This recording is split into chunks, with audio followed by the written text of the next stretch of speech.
Esse é um título ilustrativo, até bem exagerado, e talvez esse vídeo não seja uma crítica à televisão em si, afinal estamos cada vez menos assistindo, mas sim ao seu conceito, ou à falta dele, que começou a ser distorcido, chegando ao ponto de hoje em dia, a última coisa que recebemos é algo que faz parte da realidade, da nossa realidade.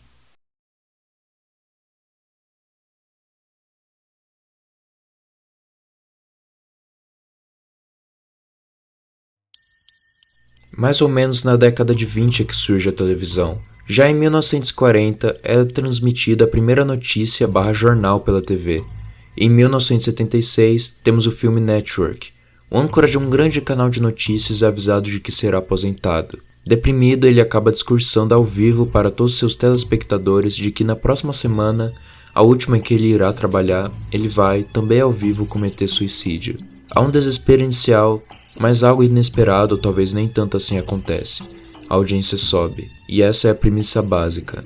Em 1976, o filme recebeu uma certa consideração. Peter Finch recebeu o Oscar póstumo de melhor ator, assim como a Faye Dunaway, ganhou o Oscar de roteiro original, mas talvez quanto à mensagem em si, os críticos consideraram o filme uma distopia, uma distante ficção científica e que nada daquilo tinha chance de fato acontecer na vida real. Será mesmo? Os nossos personagens trabalham em um ambiente caótico e que coloca o índice de audiência em um pedestal sagrado, sendo essa a única meta que todos almejam a cumprir. Ter muita gente assistindo não importa como. Isso não muda, nada no filme muda na verdade. Os personagens vão ficando mais escandalosos, poderosos, mas sem nunca mudarem suas ideologias. Stravinsky conseguiu algo genial nesse roteiro, que é justamente isso. Talvez por na época ele pensar que tudo mudaria para o melhor e que essa realidade do filme não se concretizaria, a história não vai ficando sombria, ela permanece com o mesmo tom e ritmo até o fim. O filme foi feito e se passa em um momento turbulento, principalmente pela Guerra Fria, então o mundo não estava com o melhor dos ânimos. Na verdade, todo mundo está nervoso e bravo. Quando é percebido que alguém supostamente está disposto a articular a raiva da população, é dada uma chance. A personagem Diane que sugere, ela não trabalha com jornalismo, mas trabalha com entretenimento. Você chega então no trabalho, da escola, liga a TV e se depara com um homem que não aparenta estar com todos os parafusos na cabeça, mas de algum modo ele é muito convincente. Ele não está noticiando sobre desemprego, guerras, política, ele está gritando sobre isso. Ele aparenta estar tão insatisfeito quanto nós com o modo como tudo caminha, e eu acredito que talvez ele conseguisse se tornar alguém apto a expressar a infelicidade da população, ser de fato um profeta ideal, se ele oferecesse uma solução para esses problemas, ou pelo menos refletisse sobre eles.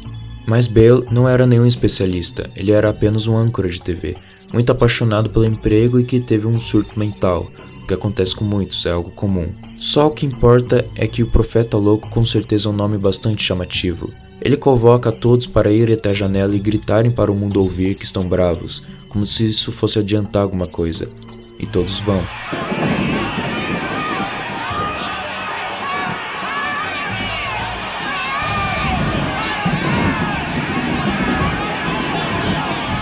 O que não falta no mundo são pessoas como Howard Bale, que só sabem fazer barulho sem nem mesmo saber por quê. Porque as pessoas aplaudem, ele ganha um programa em horário nobre destinado às suas teorias da conspiração. Eu acho engraçado que mesmo depois de certo ponto, o coitado já começa a atirar para todos os lados e ataca até mesmo a própria televisão, enquanto é exibido através dela. Ele ataca o sistema, só que o sistema não liga, porque sabem que por mais que ele diga que tudo que o público está assistindo é mentira, eles aplaudem. Isso se resume ao monólogo do Arthur Jensen, uma figura praticamente divina, por mais que só seja um executivo da TV. Supostamente não existe o que atacar, não existem mais nações, ideologias, apenas dinheiro. Multinacionais com nomes esquisitos talvez cheguem a mover bilhões de dólares por dia. É um poder que, por mais que seja invisível, é imensurável, além da compreensão. Discussões de meros mortais não chegam a fazer sentido mais para eles. Escrever textinhos em redes sociais e apoiar qualquer ideal que seja se tornou um ato vago, tão gratuito e inútil quanto o chiliques do Bale. Não existem mais palavras, apenas dígitos na bolsa de valores. E Diane não se importa se um grupo terrorista é de direita ou esquerda, só que eles foram brilhantes em gravar os ataques, algo que a população deve querer muito assistir e que gera dinheiro. Então, ele cria uma série de 2 temporadas usando filmagens reais de grupos terroristas. O que começou como algo tão simples foi transformado em um espetáculo. Talvez hoje em dia as diferenças entre canais de notícias não são muito mais as abordagens, até mesmo ter uma equipe de jornalistas qualificadas, mas sim qual faz o maior espetáculo, em cima de uma opinião. Já sabemos que imparcialidade praticamente já não existe mais, ou talvez nunca tenha existido.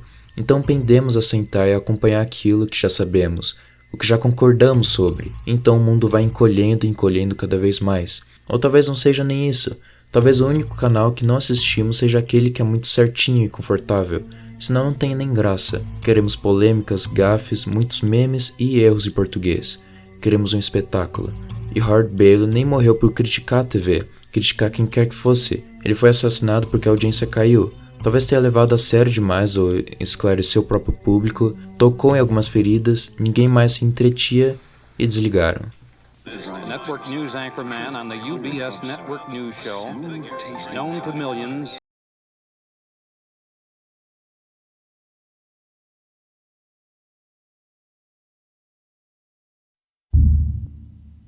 Por mais que eu não seja o maior fã do diretor David Cronenberg, não nego que ele sempre teve a habilidade de realizar filmes de terror únicos.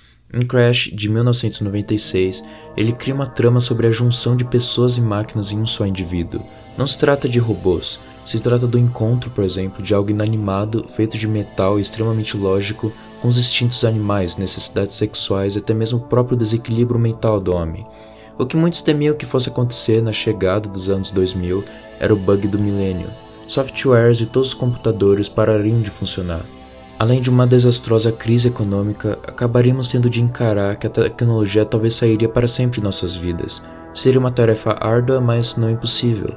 Hoje já não tenho tanta certeza se, desligando tudo, muitos não sairiam incompletos por não terem mais o celular ao lado. Eu acredito que tudo na vida, é claro, tem as suas vantagens e desvantagens. Não quero soar anti-tecnologia, assim como os filmes do Cronenberg não são anti-tecnologia. Aliás, eles não são, pelo menos os que eu assisti até agora, histórias sobre androides e inteligências artificiais que se rebelam e dominam o mundo. Nós estamos no comando, o que nem sempre é melhor. São sobre cientistas malucos que foram longe demais nas suas pesquisas, ou sobre corporações que tentam literalmente empregar uma mentalidade violenta e algo como uma televisão.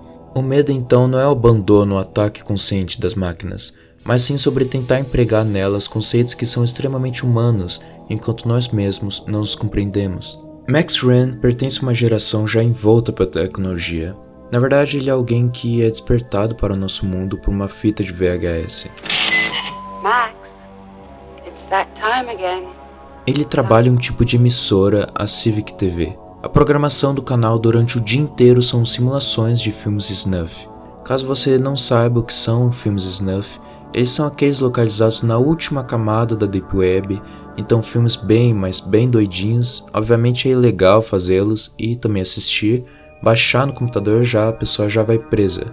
E nessa realidade, olha que legal, Max caça e disponibiliza esse conteúdo 24 horas por dia em sinal aberto para quem quiser sua dose diária de violência. Um dia ele intercepta esse tipo de gravação sendo transmitida em algum lugar na Malásia. Ele fica encantado, não sei necessariamente com o que, e quer a todo custo trazer aquilo para a sua programação. Porém, ele descobre que aquelas cenas de tortura na verdade são partes de algo maior, um experimento chamado Videodrome. Quem for exposto de qualquer forma que seja ao Videodrome gera tumores no cérebro e começa a ter a própria realidade distorcida através de alucinações, uma síndrome. Acho que não preciso nem dizer que esse foi um projeto com a intenção de não só controlar a população, mas também supostamente prepará-la para uma nova era, literalmente transformar o que consumimos em uma arma. Tente imaginar uma realidade onde algo tão escrachado quanto o Videodrome exista e que ele seria usado. Qual seria a diferença? Nem podemos ter tanta certeza mais sobre o que é a realidade. No filme, há um programa de reabilitação para pessoas marginalizadas, onde elas são reintegradas à sociedade assistindo à televisão. Afinal, nosso mundo já está tão irreal e alucinado que se você não acompanha, você não existe. O homem, em toda a sua capacidade, cria o Videodrome, com inúmeras equações matemáticas para ser o mais exato e lógico possível. Mas como saber se somos nós que o estamos controlando ou se é o contrário? Cronenberg foi entrevistado e perguntado sobre se ele imaginava que esse filme no futuro teria uma relação tão forte com as redes sociais, onde assim como Max é abduzido pelas próprias alucinações, nós também estamos rodeados por um mundo que não existe e que principalmente já não é mais palpável. Videodrome. The television screen is the retina of the mind's eye. Therefore, the television screen is part of the physical structure of the brain. Therefore, whatever appears on the television screen emerges as raw experience for those who watch it. Therefore, television is reality, and reality is less than television.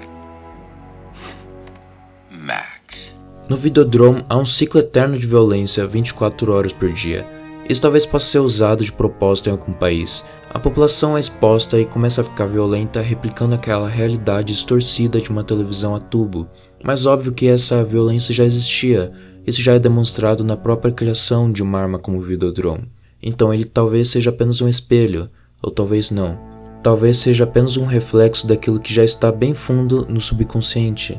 Sabe, é justamente essa tentativa de transformar a realidade usando como molde um cenário falso, mas que obviamente está localizado também nessa mesma realidade, que torna tudo tão confuso. E a partir de certo ponto é impossível saber quem veio antes. Eu realmente acredito que o Videodrome é um personagem à parte desse filme. Estando nos anos 80, a era de ouro dos efeitos práticos, ele é personificado nas sequelas que vão desumanizando o corpo de Max. E a parte mais assustadora para mim não é nem mesmo esse grotesco mostrado, mas justamente o que não é mostrado. Em uma fala direcionada também ao Max, é dito que o Videodrome possui algo que ele não tem, uma filosofia. É uma fala muito misteriosa, mas eu acredito que seja sobre a arrogância de alguém não chegar a compreender a própria existência e compartilhar essa responsabilidade com algo tão abstrato quanto o Videodrome. Cronenberg não escreveu em cima de pesquisas científicas sobre zumbis com parafuso na cabeça, mas sim sobre algo invisível e que caracteriza uma ameaça por ter a mentalidade humana, a qual tem espaço para melhorar, mas por enquanto se mostrou bem maluca. Então acabamos tendo uma extensão do corpo, a nova carne, ocupada pela tecnologia. E se agora, depois de todo esse falatório, fosse perguntado o que é o Videodrome, eu não saberia responder. É algo indefinido, por mais que nós temos criado. É algo indescritível, por mais que haja uma necessidade fisiológica hoje em dia de usar isso como uma ponte indispensável para formar relações com o outro, para ligar para alguém. O Videodrome primeiro destrói a sua consciência de estar existindo fora de um ambiente virtual. Então o consumimos sem saber porquê, se torna um vício. O roteiro desse vídeo que você assiste agora foi escrito em um caderninho, podendo ser visto pelos próprios olhos apenas por mim. E sendo o olho a janela da alma, ele existe apenas para mim. E assim como o Dr. Oblivion se tornou um novo tipo de ser, imortalizado em gravações, em pixels, eu também. Você que talvez esteja distante, talvez em outro país, não me escuta de verdade, você apenas escuta o Videodrome.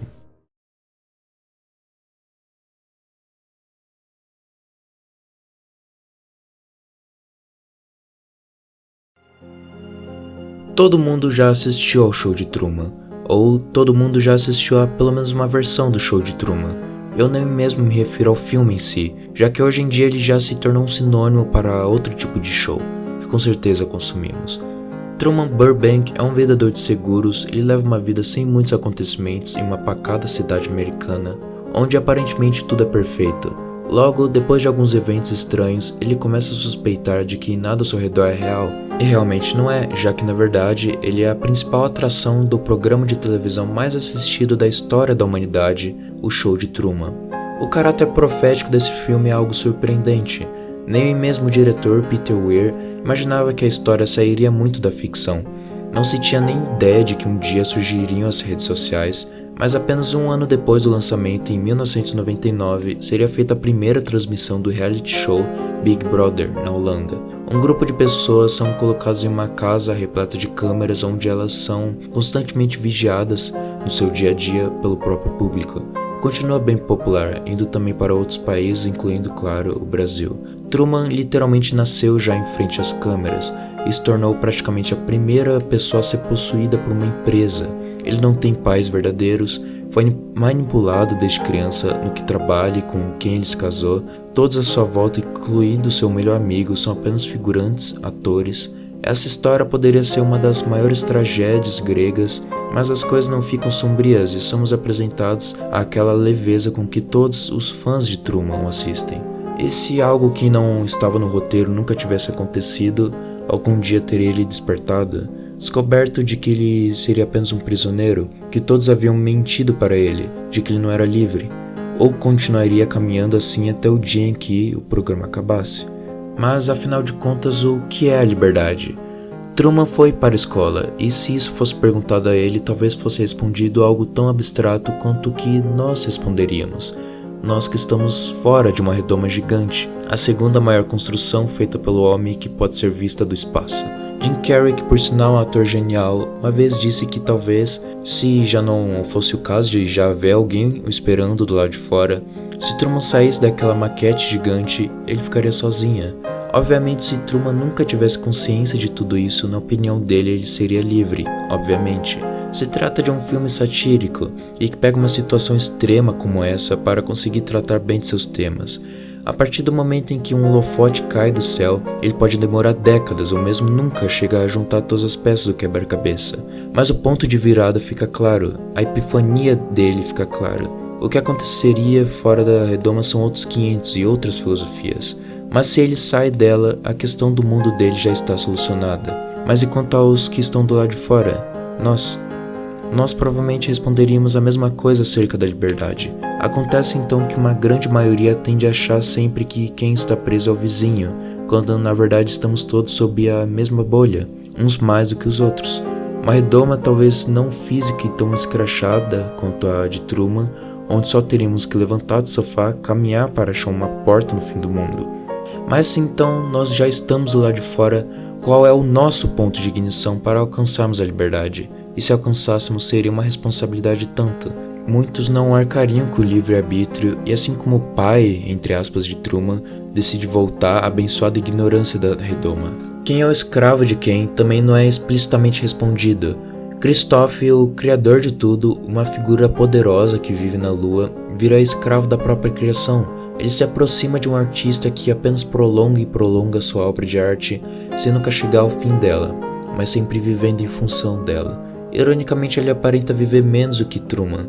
Quanto ao público, talvez haja uma relação mais direta ao fanatismo com Truman. E quanto a ele próprio, o ambiente inteiro onde ele vive só existe para e com ele. Então talvez seria certo dizer que Truman é a personificação de tudo que é encontrado naquele mundo. Ele não passa de uma propaganda ambulante, onde, como é dito uma vez, tudo ao redor dele está à venda. Why don't you let me fix you some of this new Mococo drink? All natural cocoa beans from the upper slopes of Mountain Nicaragua, no artificial sweeteners. What the hell are you talking about? Who are you talking to? Desde a casa onde ele mora até a sua comida, e não é preciso convencer ninguém a comprar, apenas mostrar que alguém divino como Truman compra. Porém, há algo mais profundo e complexo que não está à venda, o seu estilo de vida. Ele vive em uma cidade perfeita, o sonho americano que deu certo e tudo alcançado com o emprego de um vendedor de seguros. E sejamos honestos, todos os que aparecem viciados nessa utopia não parecem ter muito esforço para criarem a própria. E por que teriam? Essa felicidade é inalcançável, você já pode desistir de acordar esperando que tudo vai melhorar, desistir de tentar de engrandecer, de ser alguém melhor, porque isso é impossível. Ou você discorda? Eu não sei se você sabe, mas o show de Truman é um programa de TV. As coisas não funcionam assim na vida real. Ou talvez seja extremamente contrário, você deveria sim ser igual a ele, a mesma rotina e roupas de cores mortas até o fim dos tempos. Desse jeito temos uma normalização do que já é banal. Uma vida vazia é o certo a seguir se você não é maluco. Em ambos os casos, você não precisa nem se preocupar tanto assim em viver, ou de qual jeito viver. Porque se não for o Truman, há milhares de outros por aí que podem fazer isso no seu lugar. A qualquer momento você pode acompanhar outra vida sem ser a sua. Não teria muito problema se talvez fosse usado como um aprendizado ou algo do tipo, mas na maioria das vezes apenas usamos um momento de outro alguém como um substituto para o nosso. O mundo vai diminuindo enquanto vamos nos isolando mais e mais, acreditando estarmos mais e mais conectadas. Não é preciso mais ter o esforço de, por exemplo, pelo menos uma vez na vida escalar uma montanha, porque alguém já fez isso, e ainda por cima gravou. Quando percebe, já está velho demais para isso, e olhando para trás, tudo o que vê são memórias esparsas e fragmentadas de pessoas de todos os tipos e idades, todas menos as suas próprias. Seria bom não contar só com isso, mas sempre há uma chance de que o show de Truman pelo menos acabe antes do seu. In case I don't see ya. Good afternoon, good evening, and good night.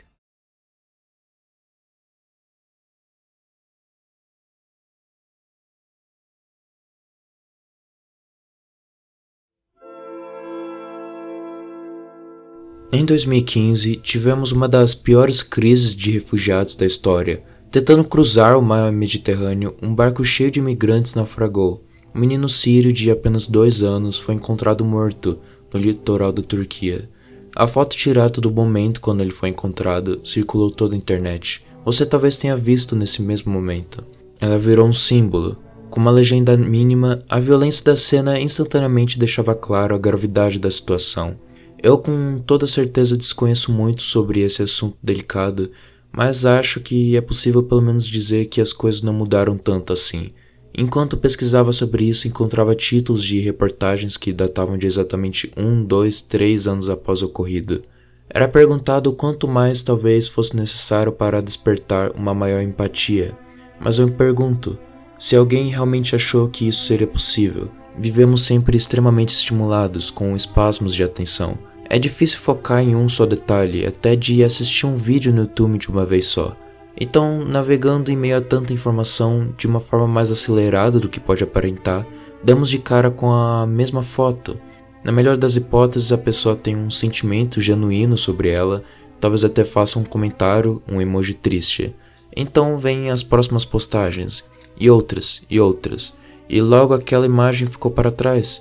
Se mistura com outras perdendo sua essência inicial, então se torna um dado estatístico. Então chega a época de enchentes, o dia mais quente do ano, quando acontecem inúmeros tiroteios em lugares públicos, desastres naturais e doenças, uma leva de desastres um atrás do outro.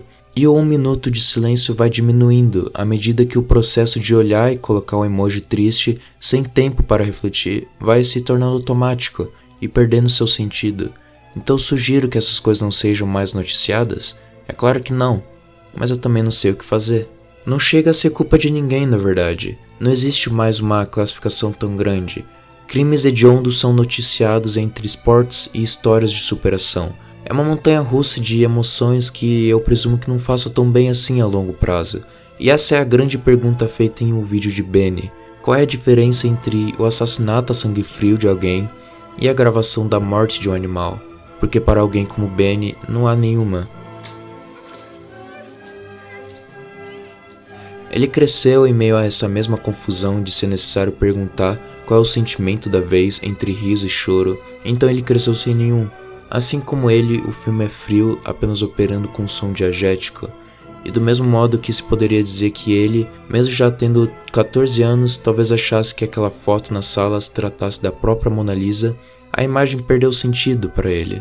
A primeira exibição da morte do porco perturbou, a segunda talvez um pouquinho menos, e 200 vezes mais, bem, foram bem mais que 200 vezes para ele, até que uma hora ele se acostumou. Não é necessário ter a tecnologia para isso, apenas que talvez sem precisar sair de casa, isso encurtou o processo.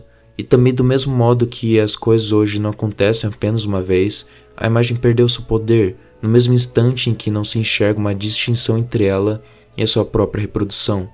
Ele enxerga o mundo lá fora com a mesma mentalidade de não ter consequências de um filme, por exemplo. Na verdade, ele não deve nem saber, mas ele prefere enxergar o mundo desse jeito. Was ist das? Das ist die Aussicht. Welche Aussicht? Aus dem Fenster.